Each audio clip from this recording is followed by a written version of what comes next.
Arte, letras, história, filosofia, religião, ciências. O Estado da Arte. Essa edição é oferecida pela CPFL Energia e pelo Ministério da Cidadania. Seja bem-vindo. Olá. Joaquim Nabuco foi, há um tempo, uma síntese de sua época e um sinal de contradição para ela. Dionisíaco, mundano e vulcânico na juventude, apolíneo, elevado e moderador na maturidade, menino de engenho de estirpe aristocrática, bacharel inconformado com as injustiças sociais, deputado campeão do abolicionismo, acusado de agitador e comunista pelos latifundiários patriarcais de sua classe, criticou acerbamente a Igreja brasileira pela sua resignação à escravidão, mas tornou-se profundamente ortodoxo e comprometido com o supranacionalismo de Roma. Cosmopolita, à vontade nas cortes europeias e nas altas rodas americanas, seu fervor por Pernambuco teria levado, se necessário, ao separatismo. Liberal, democrata, federalista convicto, mas leal à monarquia, com a ascensão da República, infligiu-se, aos 40 anos, o ostracismo como estadista para emergir-se nos livros e documentos do passado, na história da família e do império, gerando obras seminais para a nossa formação nacional. Quando os republicanos criaram a primeira embaixada do Brasil, nos Estados Unidos, foi ao velho Nabuco que recorreram para representar a jovem república. Nabuco foi, em resumo, um pensador alongado em homem de ação, com olhos de revolucionário e pés quase sempre de conservador, como disse sobre seu precursor José Bonifácio, seu conterrâneo Gilberto Freire, o qual fez ainda, em meados do século passado, esta constatação amargamente atual. Numa época como esta que atravessamos, marcada pela desconfiança ou pela suspeita de que todo político brasileiro seja ou tenha sido um politiqueiro e todo homem público um mistificador, e de que a política, os parlamentos, os congressos sejam inutilidades dispendiosas, se não palhaçadas ou mascaradas, prejudiciais ao povo ingênuo, necessitando apenas de governo paternalescamente forte, Nabuco é uma das maiores negações dessa lenda negra com que se pretende desprestigiar entre nós a vida pública, a figura do político, a ação dos parlamentos. Enfim, teria sido Nabuco um homem de contradições ou o centro virtuoso entre as contradições de seu tempo? E como a sua mensagem pode ajudar a sanar as contradições do nosso tempo? Para responder a estas e outras perguntas sobre Joaquim Nabuco, convidamos Ângela Alonso, professora de Sociologia da Universidade de São Paulo e autora de Joaquim Nabuco, Os Salões e as Ruas, Isabel Marçom, professora de História da Universidade Estadual de Campinas e autora de Política, História e Método em Joaquim Nabuco, e Marco Aurélio Nogueira, professor de Ciência Política na Universidade Estadual Paulista e autor de O Encontro de Joaquim Nabuco com a Política. Ângela Alonso, você pode nos descrever os anos de juventude, os inícios, a formação do Nabuco? Bom, o Nabuco nasceu em 1849, filho de uma família bem posta em Pernambuco. O pai dele era um líder político importante do Partido Liberal. Então ele foi desde a infância talhado para ocupar uma posição pública. Ele recebeu a educação de elite da época durante a infância e a juventude, fez a Faculdade de Direito de São Paulo e depois fez uma clássica viagem de formação pela Europa, que a elite imperial costumava fazer, e só entra de fato na política quando o partido do pai, que é o Partido Liberal, ascende ao poder em 1879. Então essa juventude mais alongada dele foi um período no qual ele se destacou como um dandy. Ele era um rei dos salões, um homem muito elegante, muito culto, paquerador. Então ele teve uma juventude, por um lado, assim, formativa para a política, também nas letras, que era o costume, entrar para a poesia e tal, mas teve esse lado mais mundano, que na época não parecia tão relevante, né, na juventude, mas que da qual ele fez muito uso durante a carreira dele, sobretudo como diplomata mais adiante. Quais são as influências intelectuais, o que ele anda lendo, o que ele tem, o que tem alimentado nesses anos? É um pouco difícil dizer o que ele de fato leu nesse período, porque no próprio diário dele, ele tem, assim, referências mais ou menos escassas de leituras formativas. Depois adiante, no Minha Formação, ele vai dizer que leu, por exemplo, Baguerreau, né, que estava lendo os franceses todos, tanto os políticos quanto os literatos, estava lendo também os ingleses e os franceses da época, mas quando a gente vai ver assim, as pistas no diário, ele parece que ele se torna um leitor assim, mais firme, mais adiante na vida. Isabel Marçom, agora sim, como a entrada dele na vida pública, como deputado, como jornalista, né, atuando, escrevendo, quais são os principais temas que o mobilizam nesse momento? O Joaquim Nabuco tem uma formação, ele faz parte de uma aristocracia que ela tem um traço singular, eu acho. De um lado, ela está ligada a grandes proprietários, né, tanto produtores de açúcar quanto de café. Depois a esposa dele vai ser uma, né, e por outro lado é uma aristocracia também que precisa ter um desempenho talentoso, não é? Então eu acho que uma parte vem desse traço aristocrático, né, que no Brasil imperial é bastante singular, porque não se trata mais de uma aristocracia antiga, né, mas de uma aristocracia já plenamente mergulhada nos negócios e na produção. Por outro lado, é uma aristocracia de talento que vai preencher cargos na burocracia estatal, então, ou no judiciário, né, ou nos cargos políticos, ou nos cargos diplomáticos. Então, é uma formação, assim, digamos assim, eclética nesse sentido. Então, o Nabuco precisa trabalhar para, digamos assim, sobreviver. Não é só, ele não vive de uma herança familiar, nem nada. E é interessante nesse sentido, porque a ligação dele com esse universo rural é uma ligação mais pragmática, eu diria, né? Então, a herança que ele recebe da madrinha, ele vende para fazer a viagem à Europa, né? Nesse período, eu acho que a formação na faculdade de Direito vai dar para ele assim um cabedal de informações, que ele vai fazer a defesa de um escravo, e nesse texto dele, que só foi publicado tardiamente, ele mostra um conhecimento muito sensível de história, porque ele precisa argumentar a propósito da inadequação da escravidão. Ele se aproxima da discussão da escravidão, então, ainda, né, cedo. Ele ajudava o pai a traduzir os textos, né, porque o pai já tinha uma ligação com a Sociedade contra a Escravidão Inglesa, né, anti-slavery. Então, ele trabalha nesse universo familiar, dando esse suporte para o pai, que era senador, e também ele trabalha com o jornal A Reforma, do Partido Liberal. Então, sem deixar sem perder de vista o lado de dandy dele, né, que era um lado realmente bastante interessante, né, os biógrafos ressaltam bastante, ele tinha um desempenho familiar, né, e ele acompanhava a política por esse lado familiar, com tarefas que o pai dava para ele, né? E tanto que depois, em 1878, na morte do pai, o irmão cuida do escritório de advocacia da família, né, o irmão mais velho, e ele fica então com a tarefa de ocupar o espaço do pai no Partido Liberal, porque o pai dele era um dos chefes do Partido Liberal. E o grande tema da discussão liberal naquele momento, e conservadora também, era a questão da escravidão. Então, ele já entra no parlamento com uma proposta relacionada à questão da escravidão. Marco Aurélio Nogueira, você pode... essas viagens que ele faz, à Inglaterra especialmente, mas em outros lugares, não sei se jovem ele já vai para os Estados Unidos, a gente consegue identificar um pouco o tipo de impacto que isso vai ter na visão de mundo dele, na obra dele, nas ideias?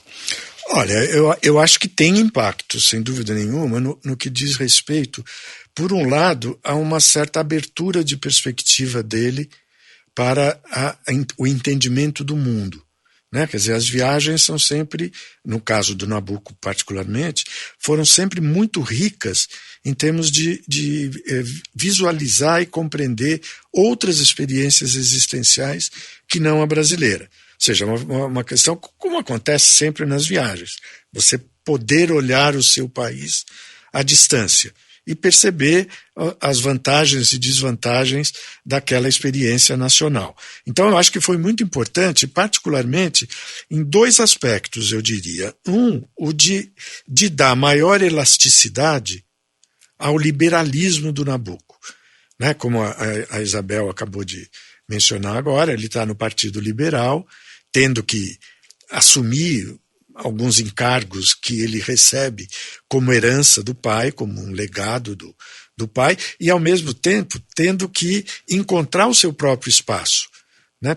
Seria até possível fazer uma leitura psicanalítica do Nabuco. Ele tem que resolver o problema do pai dele, coisa que ele só vai fazer alguns anos depois no livro Um Estadista do Império, onde até prova em contrário, ele acerta as contas com o pai. Mas na juventude, ele está sendo obrigado a encontrar o lugar dele naquele mundo que era, não digo estranho a ele, muito pelo contrário, mas no qual ele ainda não tinha uma posição claramente estabelecida. Talvez por isso ele tenha brigado dentro do Partido Liberal o tempo todo. Ele foi um criador de caso dentro do Partido Liberal.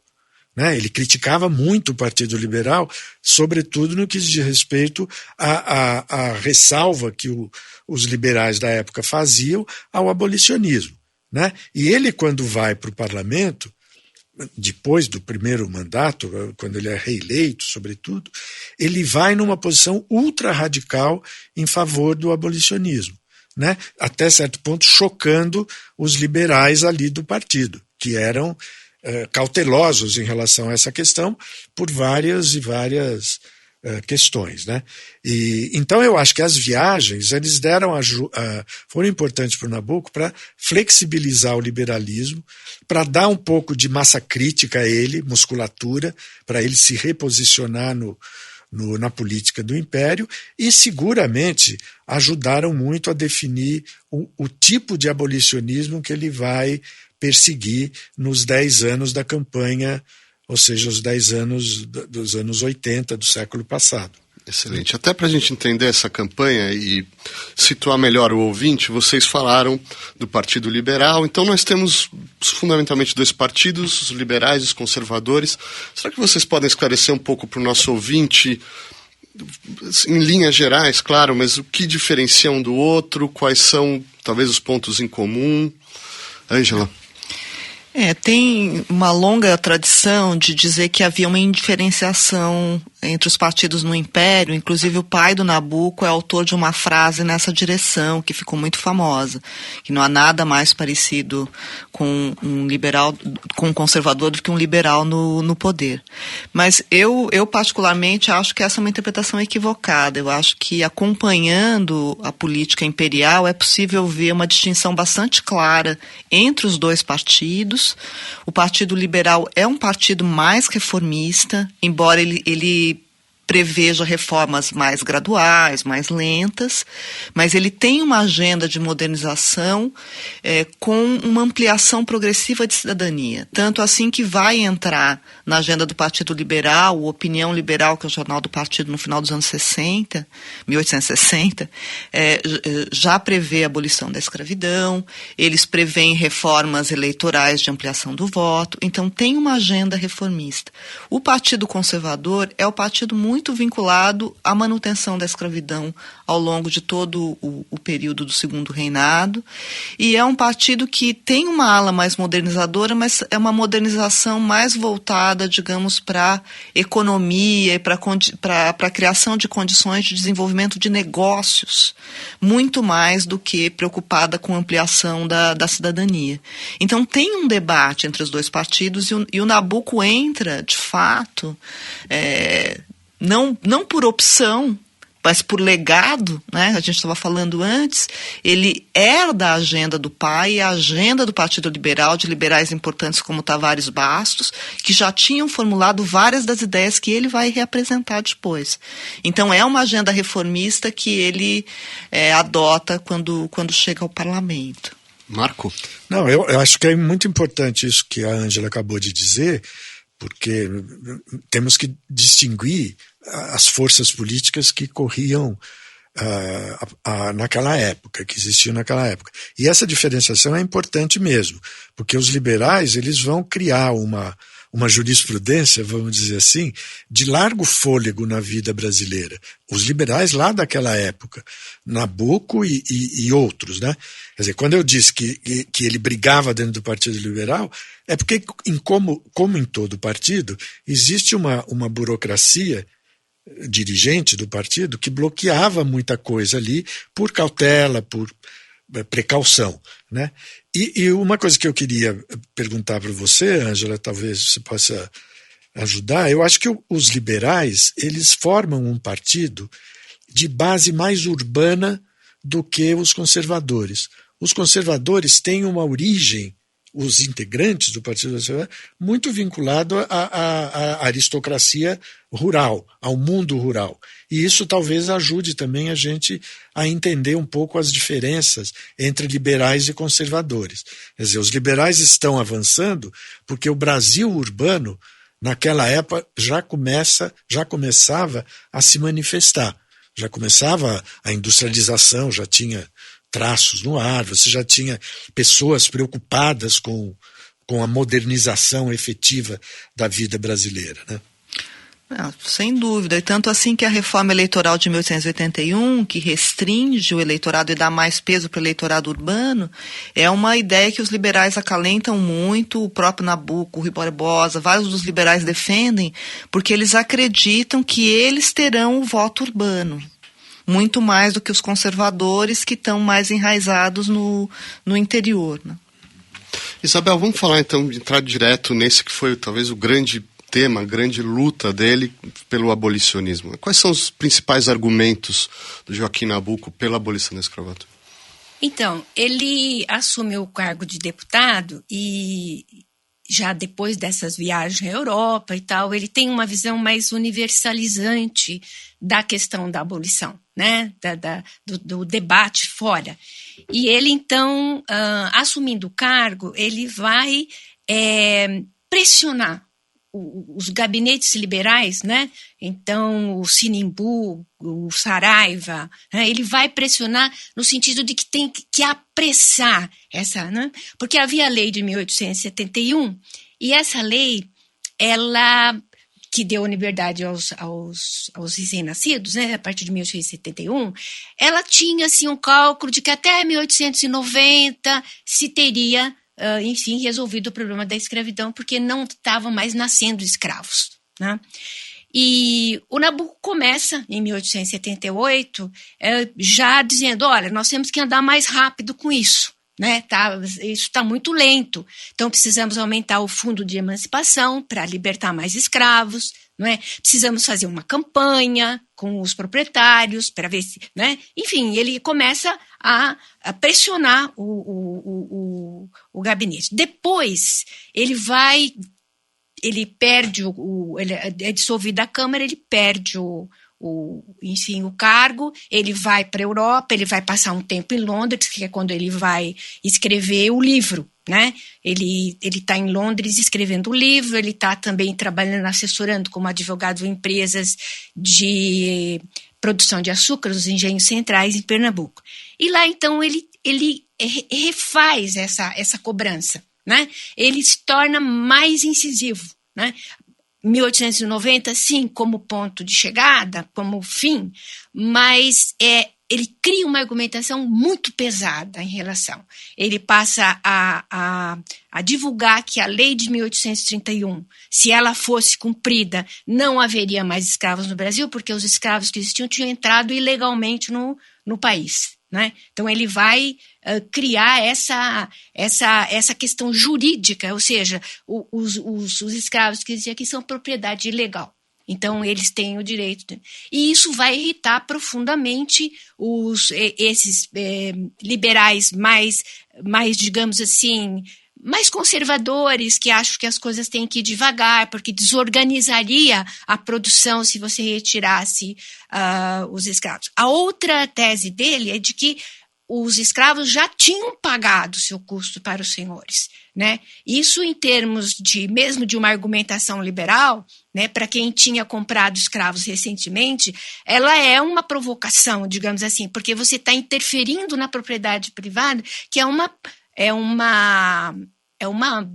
ponto central do liberalismo, né? É a liberdade, a propriedade é sagrada. Então ele começa a atacar nesses dois lados, né, com bastante força, e no gabinete Dantas eles vão conseguir avançar um pouco mais nessa discussão, né? A Ângela conhece bem de perto essas, digamos assim, e o Marco Aurélio também, digamos assim, esses retrocessos dentro do movimento, né, abolicionista. E os conservadores no poder vão criar mais empecilhos para o avanço dessa agenda. Então, ele é uma figura polêmica dentro do Partido Liberal. Ele incomoda, né, nessa perspectiva de ficar cobrando do partido uma agenda mais, digamos assim, avançada em relação aos conservadores. E como ele vê, ele tem uma frase célebre, não basta acabar com a escravidão, é preciso acabar com a sua obra. Salvo engano, é isso. Quer dizer, como ele vê essa obra da escravidão, os efeitos da escravidão sobre a nação brasileira, do ponto de vista mais sociológico, assim? Ele acha que a escravidão, ela permeou todas as classes sociais no Brasil. E ele é muito claro nisso. Nos Estados Unidos, não, né? Não avançou dentro do espaço da cidadania. Ele tem uma argumentação bem... quando ele escreve o abolicionismo, e o abolicionismo é um programa, ele tem em mente que eles vão escrever várias obras, não é só essa. Tinha essa sobre o abolicionismo, tinha sobre a reforma administrativa e financeira. Quer dizer, é um programa liberal, né, como muitas outras vezes foi retomado, né? E a instrução pública, não é? E, enfim, você precisa cuidar dos escravos, você não pode deixá-los abandonados à própria sorte, isso é uma preocupação. Ele escreve o abolicionismo, ele ia escrever um outro volume sobre a reforma administrativa e financeira, que ele conhecia muito bem, é um lado do Joaquim Nabuco que acho que poucas pessoas conhecem, né? Ele escrevia artigos, né, de Londres, ele era correspondente do Jornal do Comércio e escrevia exatamente sobre economia, né? Muitos artigos, eram as cartas de Londres, as cartas de Berlim que foram publicadas. E discutindo essa questão, né, da reforma financeira, porque as práticas liberais econômicas estavam passando por uma grande reformulação nesse período. E ele conhecia bem. Eu queria... Faz favor. Ladies first, Angela. Não, eu queria voltar um pouco à campanha abolicionista, porque eu acho que o Nabuco também entrou para o imaginário brasileiro como uma figura de referência da campanha abolicionista, e como ele diz que ele começou a campanha em 1879, a imagem que se tem em geral é essa. Na verdade, a campanha começou uma década antes, né? E havia abolicionistas negros, como o André Rebouças e o Luiz Gama, sobretudo, que vinham fazendo essa campanha fora do parlamento. Então, o Nabuco, de fato, é uma figura de quebra por trazer de volta a questão ao parlamento depois do debate que já havia acontecido antes da lei do ventre livre. Então, ele não inaugura propriamente a campanha, né? Eu acho que é importante registrar isso.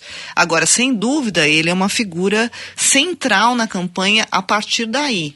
Tanto pela sua atuação no parlamento, e daí essa formação de corte que a gente estava falando antes é relevante, porque ele se torna um líder carismático mesmo, ele é um grande orador. Então, não são apenas as ideias, né, se isso for pouco, mas ele tem um estilo de apresentação que causa um impacto. Então, ele aparece na imprensa, ele começa a ser uma figura de visibilidade pública e mais adiante ele vai ser uma figura que vai atrair multidões para comícios, né? Então, ele se torna um líder parlamentar e ele faz avançar essa agenda dentro do parlamento e faz, em 1880, uma aliança com esses abolicionistas que estão agindo no espaço público. E daí vai vir a força subsequente dele, porque como ele perde, como a Isabel estava falando, ele é polêmico dentro do Partido Liberal, ele precisa buscar apoio fora, né? E só uma última coisa sobre a redação do abolicionismo que ele faz em Londres, numa situação muito peculiar, porque como ele se afasta da lida política, ele fica de 1882 a 1884 morando em Londres, enquanto isso a campanha abolicionista avança e se radicaliza. Então os abolicionistas lançam um manifesto pedindo fim imediato sem indenização da escravidão. Então ele escreve o abolicionismo também como uma maneira de tentar se reengatar na política para voltar para as eleições de 84. Eu acho que é bem essa a trajetória, né?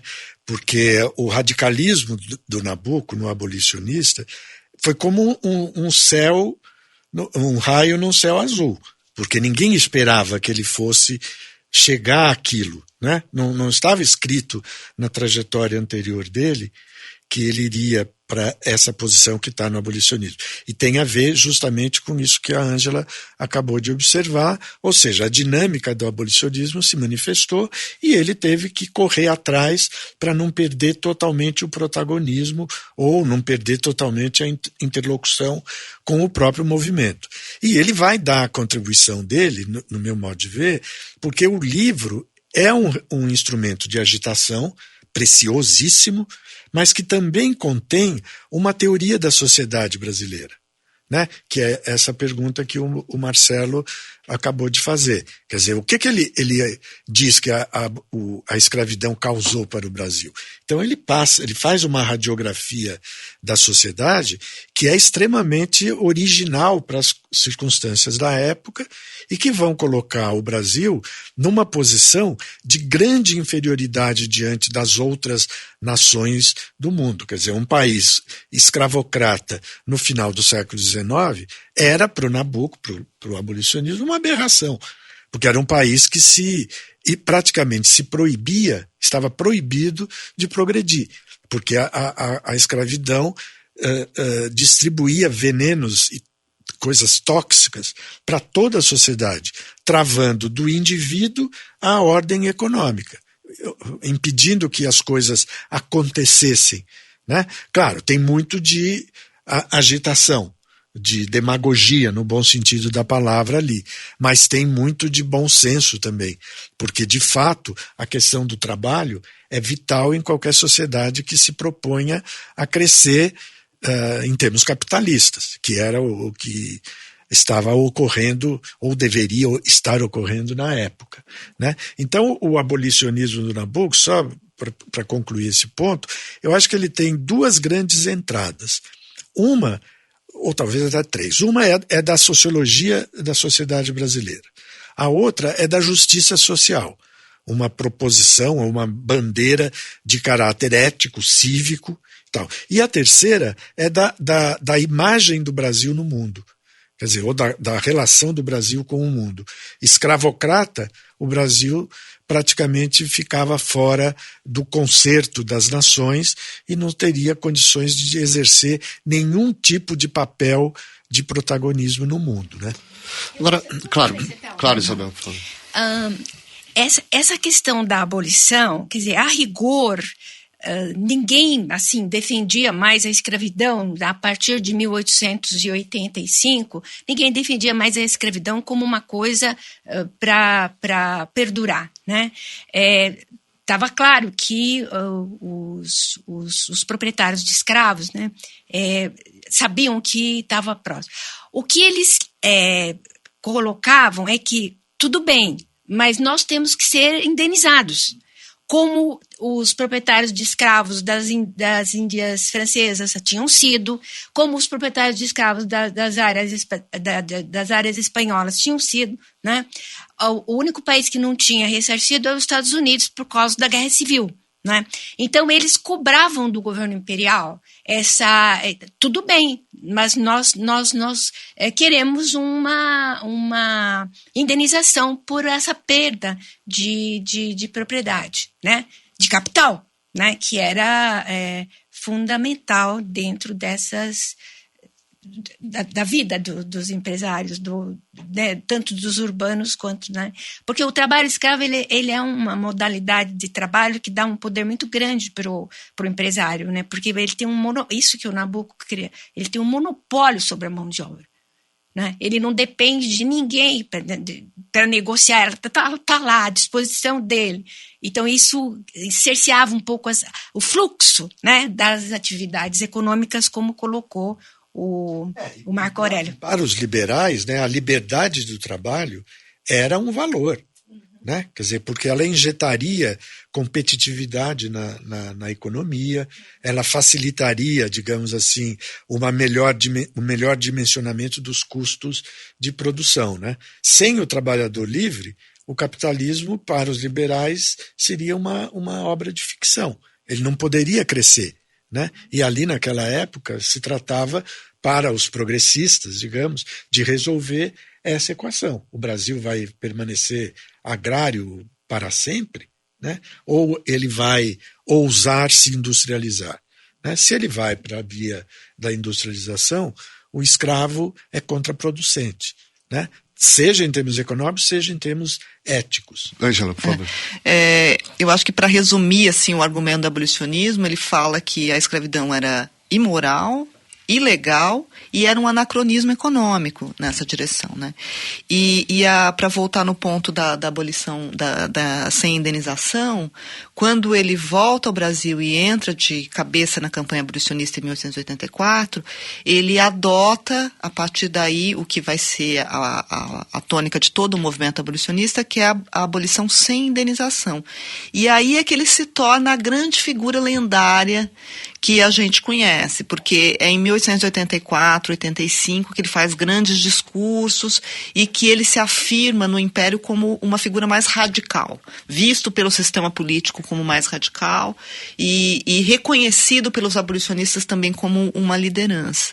Agora, essa situação dele de líder também tem uma duração, porque quando acaba a campanha abolicionista, tem uma disjuntiva no interior do movimento entre a maioria dos abolicionistas que eram republicanos e que achavam que a modernização, acabar com os anacronismos, era acabar também com a monarquia, e uma parte que apostava no modelo, como o Nabucco, no modelo inglês, que era um reformismo gradual, mantendo a coroa uma figura de natureza mais simbólica, mais presente. Nisso ele sempre foi um aristocrata.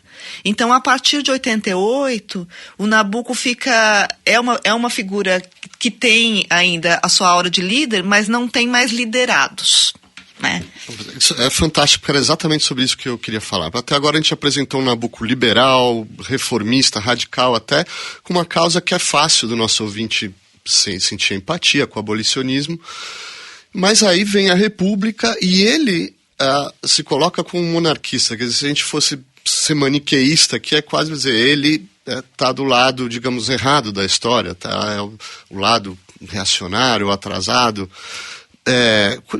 Como explicar isso para o nosso ouvinte, Marco Aurélio, o que parece ser uma contradição entre um liberal, radical, etc., que se prende a esse modelo? Era só uma ideia atrasada da monarquia ou ele tinha ideias reformistas e avançadas para a monarquia também? Vamos tentar elucubrar isso, esclarecer um pouco. Eu acho que tem um lado que é da biografia do Nabucco, ou seja, o lado de como ele viveu as circunstâncias da época, e tem um lado de caráter mais doutrinário, vamos dizer assim. Né? Do ponto de vista doutrinário, ele imaginava que a monarquia existente naquela época, sobretudo no Brasil, teria melhores condições de promover reformas do que a República. Basicamente porque ele considerava que a República seria uma experiência tão nova no Brasil que ela teria que passar por um longo período de amadurecimento para poder produzir algum tipo de resultado institucional efetivo. Então, ele imaginava, quer dizer, tinha um projeto, o projeto da monarquia federativa, se não me engano era esse o nome que ele usou, né, que era justamente de modernizar a monarquia brasileira, ajustar para ela poder empreender uma obra reformista de caráter mais efetivo. Né? Então, doutrinariamente, o Nabucco olhava com desconfiança a hipótese da República pela novidade que ela representaria para o Brasil. Né? Não tanto por uma questão, digamos, de ineficiência da estrutura republicana como tal, de um governo republicano e tal, mas era um problema quase que de ordem pragmática. Nós não teremos condições de colocar de pé um Estado republicano, porque toda a nossa tradição é monarquista e nós não teremos tempo hábil para fazer essa passagem com rapidez. Né?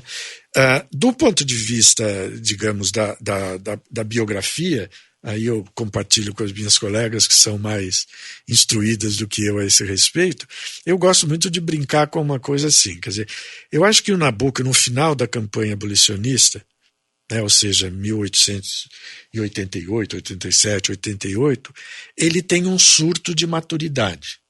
Né? Ou seja, eu estou falando com alguma ironia, mas eu acredito que é possível sustentar essa hipótese. Ou seja, ele cansa daquela vida solitária, de dandy, de agitador, e ele quer ancorar de alguma maneira na vida. Né? E foi quase como uma janela de oportunidade que ele encontrou ali.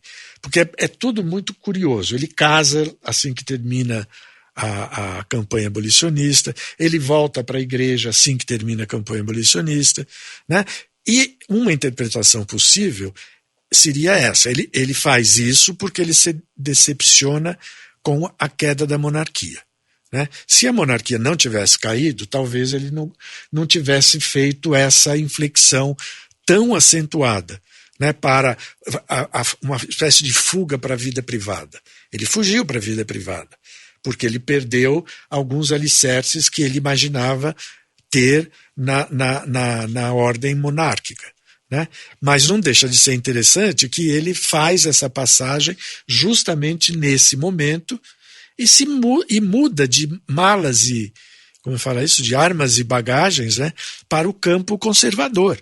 Não do Partido Conservador necessariamente, mas do conservadorismo liberal. Ele antes era um liberal progressista, aí ele se torna um conservador liberal. Pode parecer jogo de palavra, mas essas combinações existem com tranquilidade. Né? Quer dizer, o liberalismo antes era comandado pela ideia de progresso. O liberalismo da segunda etapa vai ser comandado pela ideia da conservação, da recuperação, da estabilidade, da graduação, né, da coisa progressiva, cautelosa, e ele vai fazer tudo isso em chave muito íntima. Né? Ele vai mastigar essa questão. Eu acho que tem até um lado dramático em termos pessoais nisso, porque ele não deve ter sido uma década muito fácil. Né? Ele resolve a questão do pai, no estadista do Império, tem um monte de filhos, né? Casa, vai à igreja, comunga todos os dias, mas eu não sei se ele termina essa década com uma taxa de felicidade maior. Mas Ângela, eu sei que você quer falar, mas só se você conseguir situar isso justamente nessa década de 90, ele se retira da atuação política e escreve obras seminais, O Estadista do Império, Minha Formação, uma obra confessional. Então, como que isso que o Marco descreveu se exprime na sua obra como escritor, como historiador? Então, eu queria chamar a atenção primeiro para o fato de que ele não sai da vida pública sem briga. Ele é um dos fundadores do Partido Monarquista, ele escreve Balmaceda, que é sobre o Chile, mas pode ser lido perfeitamente como um comentário do governo Floriano. Ele participa da articulação na formação de um periódico monarquista, que é o Jornal do Brasil. Então, ele tenta fazer uma resistência monarquista durante o começo da República. É quando os monarquistas perdem de vez, durante a revolta da Armada no governo Floriano, que ele aí sim, ele passa por esse período que o Marco estava chamando a atenção e escreve, então, os seus livros, digamos, mais assim, memorialistas, de acerto de contas com a própria vida e o Império, mas que são também interpretações do Império que ele quer legar à República, né? Então essa ideia de construir o Império como de grandes estadistas é um contraste com os caudilhos militares da República. E o próprio Minha Formação saiu primeiro em jornal como formação monárquica. Então era também uma defesa da maneira de formar lideranças no Império, né? Então eu acho que essa década é uma década em que ele passa da política de palanque para a política da pena. Mas ele continua fazendo política. Que tal, Isabel? Nabuco enquanto intérprete da história do Brasil? Então, eu acompanhei um pouco no Nabuco a relação deles com a questão da Revolução, sobretudo a Revolução Jacobina, não é? O Nabuco, ele defendia a ideia de que as mudanças têm que ser feitas, as mudanças na tradição têm que ser feitas com o maior cuidado possível, né? Então, esse traço conservador dele, por que ele defende a abolição no parlamento, né? Porque é uma maneira civilizada, é uma maneira que não tumultua. Ele tem, na verdade, um grande receio das revoluções, sobretudo aquelas que envolvem as massas, né? Envolvem as grandes... Então, e é interessante isso, porque a revolução acompanha a vida dele toda. Ele nasceu no momento em que estavam sendo julgados os praeiros, né? Uma revolução que abalou Pernambuco profundamente. O pai dele era o juiz ele vai retomar isso num estadista, né? Depois, ele, na viagem à Europa, ele assiste o julgamento de envolvidos na Comuna de Paris. Então, outra vez, outro contato. Ele acompanha a Guerra Civil Americana. Então, essa ideia da guerra, do confronto, depois, eu imagino que ele ficou assim, muito surpreso com a queda da monarquia, né? Depois isso abalou ele profundamente, né? Até porque ele começou a ser acusado, principalmente pelos conservadores, de ser um dos responsáveis. Ele vai se penitenciar, né? A Ângela tem um artigo, né? A década penitente, ele vai se penitenciar ao longo da década seguinte, explicando isso. Ele explica isso na Minha Formação, né? O livro, né? Tem.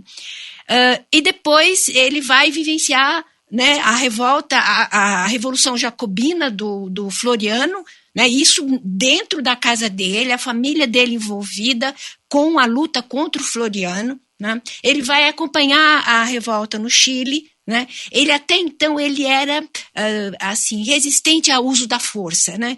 Mas a revolta no Chile contra o Balmaceda, que era, no entender dele, um jacobino, isso é uma coisa para se discutir, ele vai achar que pode dar certo uma revolta da Armada. Só que no Brasil não deu certo, né? E, enfim, a Revolução acompanha ele o tempo todo. E ele, então, vai defender sempre, né, uma postura de muito cuidado com as massas, né, esse lado bem, assim, conservador. E de não usar a força. Ele é sempre partidário enfim, ele é contra uma agitação que estimule a violência. E isso vai criar problema para ele com os monarquistas durante a década de 90, porque os monarquistas querem fazer, sim, um movimento, né? O Partido Monarquista quer fazer um movimento de enfrentamento da República, né? E ele é contra, né? Então, no final, quando já estamos num governo mais estável, né, depois da revolta de Canudos, que também ele acompanhou, que já é o governo Campos Salles, ele vê a possibilidade de uma república aristocrática ter continuidade com o Campos Salles e essa elite paulista, né, que vai assessorar juntamente com outros setores, né?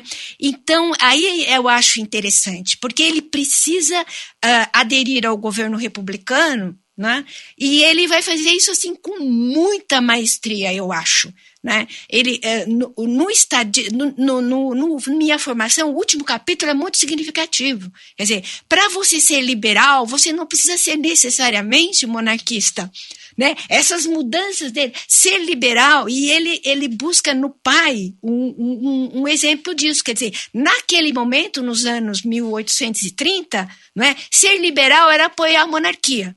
Agora, em 1900, ser liberal é dar apoio para servir o país e dar apoio para essa república aristocrática que ele admirava tanto no Chile. E essa uma elite, a elite civil, que é a elite dele, da geração dele. Exatamente. Né? São os amigos dele que assumem a república, os amigos. E tem uma outra dimensão dessa aristocracia, que é a aristocracia do talento, que você estava falando, que é a participação dele na formação da Academia Brasileira de Letras, com o Machado de Assis. Então é a ideia de que a gente vai construir agora uma elite nacional, não é mais uma elite monarquista estrito sensu. E aí ele vai se apresentar tanto como literato e a partir daí como diplomata. E essa carreira como diplomata, Marco Aurélio, será que talvez seja uma reconciliação, se não com o republicanismo, com a república, porque ele vai representar a república, né? E ele vai ser escolhido para isso? Quer dizer, como, se a gente puder esboçar um pouco aí essa carreira aí já na maturidade, no final da vida como diplomata? A diplomacia para o Nabucco foi o reencontro com a casa natural dele, né? Eu acho que por traços de personalidade, por formação, pela ideia do talento, ele era a pessoa mais talhada para a diplomacia que poderia existir naquelas circunstâncias. E os republicanos, essa geração de republicanos que assume o Estado brasileiro, percebe isso e fazem o possível para atrair o Nabucco para a diplomacia, porque ele emprestaria uma dignidade a uma diplomacia que dependia muito da figura do Barão do Rio Branco, né? Com quem o Nabucco tinha boas relações, ainda, até onde me consta, não fosse amigo íntimo, né? Mas ele tinha admiração, respeito, etc. Então ele vai para a diplomacia e passa a última década de vida na diplomacia dizendo que estava indo prestar um serviço à pátria, não ao regime ou ao Estado republicano da época. E vai fazer a sua trajetória ali em nome disso, né? E vai, acredito eu, cumprir um trabalho importante na diplomacia brasileira, no que diz respeito à definição de fronteiras, né, que eu acho que é a coisa mais importante, e talvez até mais importante do que a fundação da embaixada nos Estados Unidos, que naquelas circunstâncias foi algo mais simbólico, não teve grandes repercussões. O mais interessante nessa década é a dimensão que o Nabucco empresta à diplomacia brasileira no caso do pan-americanismo, né? Ele era muito hostil ao pan-americanismo antes e vai abraçar o pan-americanismo com uma dose de admiração quase fanática, né? O que poderia ser o motivo para a gente discutir várias coisas aqui, né? Quer dizer, por que ele abraça com tanto entusiasmo uma causa que não era propriamente tal, né? Então, o Rio Branco joga um papel, mas o Rio Branco tentou moderar o pan-americanismo do Nabucco, né? E deve ter conseguido, porque senão provavelmente a gente teria algum tipo de crise de maiores proporções, porque o Brasil era inteiramente europeísta naquela década ainda, né? E o Nabucco vai fazer um movimento fortíssimo para trazer o Brasil para o campo de influência norte-americana, o que é uma coisa complicadíssima do ponto de vista da gestão da política externa daquela época, né? Então a década diplomática do Nabucco, eu acho que é uma década muito bonita do ponto de vista da trajetória dele e do ponto de vista dos serviços que foram prestados, se a gente quiser pensar nesses termos, a organização territorial do Estado brasileiro, né? Que ele teve um papel importante nisso. E podemos falar então agora sobre o legado, quer dizer, a recepção do Nabucco após a morte, o que imediatamente reverbera aí dessa obra dele na trajetória da República no Brasil, Isabel? Então, nos primeiros anos da República, as obras dele foram lidas e divulgadas, mas eu acho que a viragem mesmo, a valorização do trabalho do Nabucco acontece depois de 1930, né? É a partir daí que vai se começar a organizar a Fundação Joaquim Nabuco, né? O Gilberto Freire vai dar uma importância muito grande, e eu acho que o que da obra dele, né, sobretudo, vem essa leitura do abolicionismo, né? Ele faz uma interpretação sobre a sociedade brasileira que vai ser repisada por historiadores e por outros estudiosos de várias tendências, né? Ele consagra um paradigma de leitura da sociedade brasileira liberal, né? É uma sociedade que se fundou dentro de uma prática feudal, né? Dentro de uma prática de antigo regime, né? Que vai se ancorar na servidão ou na escravidão, e isso vai gerar o quê? Uma sociedade imatura, uma sociedade não acabada. Isso vai, digamos assim, descompassar a sociedade brasileira de outras sociedades que avançaram. Esse paradigma é um paradigma que ele recolhe em outros escritores do XIX e ele, né, ele divulga no abolicionismo, né, e que vai assim orientar os clássicos da historiografia brasileira, né? Nos anos 30, o Caio Prado Júnior, o Sérgio Buarque de Holanda, né? Depois ele vai ser retomado na década de 60, Emília Viotti da Costa, por exemplo, e outros historiadores. Esse paradigma que ele constrói para a sociedade brasileira e essa explicação da sociedade brasileira a partir de uma questão básica, que é a questão da escravidão, eu acho que é o que tem de mais assim perene no legado dele e que ainda vigora, eu acho. Eu queria chamar a atenção para o estadista e para a minha formação também, porque além desse legado, eu acho que o estadista também ficou um modelo para uma certa historiografia tradicional, né? De uma certa interpretação do império, muito centrada nas lideranças, que dá muita atenção para a figura do imperador e que valoriza muito a monarquia. Eu acho que esse é um outro legado do Nabucco, né? Tem um Nabucco mais à esquerda, digamos, que a Isabel chamou a atenção, e tem essa leitura do Nabucco, digamos assim, mais conservadora.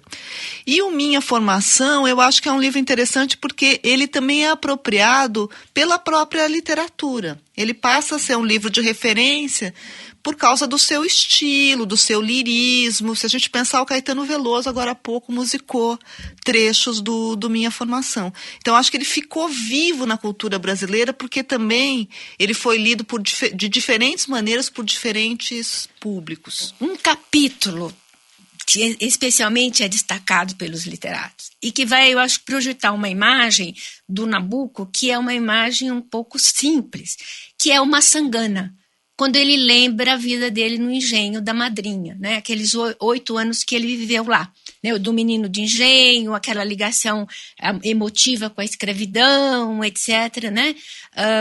Que é uma percepção do Nabucco, eu acho, bastante limitada diante de tudo que nós já falamos aqui, não é? Mas esse capítulo dele, que é de um tom poético, né? E ele é um mago na escrita, o Joaquim Nabucco. Ele escreve muito bem, né? O texto de um estadista, olha, é um texto longo, é um texto que exige uma organização de informações, uma massa de informações, mas ele é agradável. Né, tem determinados trechos que são assim verdadeira, né, ele escreve muito bem, né? E os 3 livros são escritos em estilos diferentes, esses 3 grandes clássicos dele. Então ele realmente tem uma maestria, uma capacidade de mudar de registro. De registro, é. Marco, minutos finais aí pra gente falar sobre o legado para vocês falarem, a gente tem aí 5 minutos, digamos, aí para falar sobre o legado e a atualidade do Joaquim Nabucco, ainda continuando nesse... Bom, eu acho que a gente já disse que a atualidade dele está aí, né? Do ponto de vista literário, ele sobreviverá ao século XXI, vamos dizer assim. Ele é um patrono da boa linguagem, né? Coisa que nós nos ressentimos tanto hoje, da falta de cuidado com a língua, né? Eu acho que ele é um preciosista desse ponto de vista. E em termos do liberalismo, eu acho que é um tema que está absolutamente na agenda brasileira atual. Ele é um personagem que mostra as diversas possibilidades do liberalismo, né? Até a trajetória do Nabucco, nós discutimos aqui, né, que tem um liberalismo progressista, passa uma fase mais conservadora, tem o problema com as massas, com a revolução, né? Tem o problema com a política, o problema com a diplomacia. Quer dizer, ele tem uma riqueza, digamos assim, de possibilidades de ser liberal. Quer dizer, eu posso ser liberal de várias maneiras. Ele é pouco rígido no que diz respeito a isso, ainda que a gente possa fazer várias leituras. O conservadorismo do Nabucco pesa mais do que o progressismo, ou menos, e eu acho que ele é multicolorido como liberal. E eu acho que isso é algo que pode ajudar bastante os brasileiros a olharem para o liberalismo atual, que é posto como uma bandeira na vida brasileira, sem ter conseguido até hoje se completar muito corretamente, porque nós temos ainda deficiências que o programa liberal não deveria admitir, como, por exemplo, o atraso educacional, né? O liberalismo, independentemente do que a gente pense sobre outros aspectos, é um propositor da educação como prática da liberdade, né? Coisa que nós atribuímos exclusivamente ao Paulo Freire, mas isso é uma bandeira liberal valiosa, né? Quer dizer, os liberais querem cidadãos bem educados, né? E nós, brasileiros, que falamos com a boca muito cheia do liberalismo, não conseguimos avançar na questão educacional. E eu acho que esse é um legado importante do Nabucco, porque lá no abolicionismo, né, a disseminação da educação é um dos critérios para você acabar com a obra da escravidão. Isabel? Eu gosto muito de uma expressão que o Marco Aurélio divulgou ou criou, não sei exatamente, sobre o Nabucco, que ele é um liberal pragmático, não é? O Raimundo Faoro fala que ele é um liberal utilitário, né? Mas, enfim, essa plasticidade, né, e essa agilidade na construção do discurso, os discursos dele são memoráveis. Nesses discursos, ele cria uma retórica onde ele consegue articular ciência, não é? Ele é um partidário de uma visão mais organicista da sociedade, história, que ele conhece, ele traz os personagens do passado, ele tenta ver os temas sempre no tempo, né? Então ele vai fundar a origem do liberalismo lá na Grécia Antiga, percorre toda, né, a Revolução Francesa, ele faz esse giro, né? Então é uma argumentação assim é uma retórica muito eficiente, né? Mas eu só queria dizer que o Faoro, por exemplo, diz que ele é um liberal utilitário ligado ao passado. Mas eu acho que não.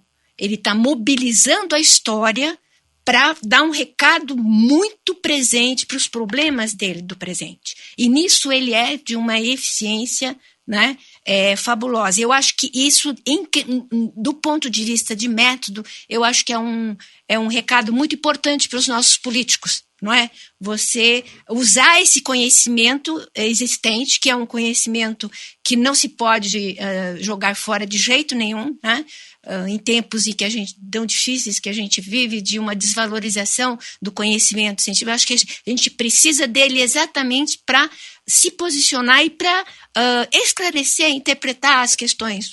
E eu acho que o Marco Aurélio tem toda a razão. Quer dizer, a demonstração liberal dele, ela é uma indicativa porque os liberais de hoje prestem atenção, porque essa plasticidade, né? Ângela Alonso. Eu acho que tem essa obra da escravidão para a qual o Nabucco chama atenção no abolicionismo. Ele diz que ela não vai se abolir junto com a escravidão formal. Ela vai ainda perdurar na história brasileira por muitos séculos, né? E o que a gente vê hoje é que essa agenda que o Nabucco colocou de reforma, de incorporação da população ex-escrava à cidadania, que era um valor muito importante para ele, ainda não se fez, né? Então, desse ponto de vista, eu acho que tem uma agenda do Nabucco que é uma agenda do liberalismo do século XIX e que diz muito respeito a uma questão que o liberalismo do século XXI tirou da agenda, que é a desigualdade, né? Então, é a cidadania, o estabelecimento do acesso de todos a direitos mínimos, mas também de condições dignas de vida para toda a população. Então fica aí a agenda para os nossos ouvintes. Por hoje, infelizmente, é só. Obrigado, Ângela Alonso. Obrigado, Isabel Marçom, Marco Aurélio Nogueira. E até a nossa próxima edição.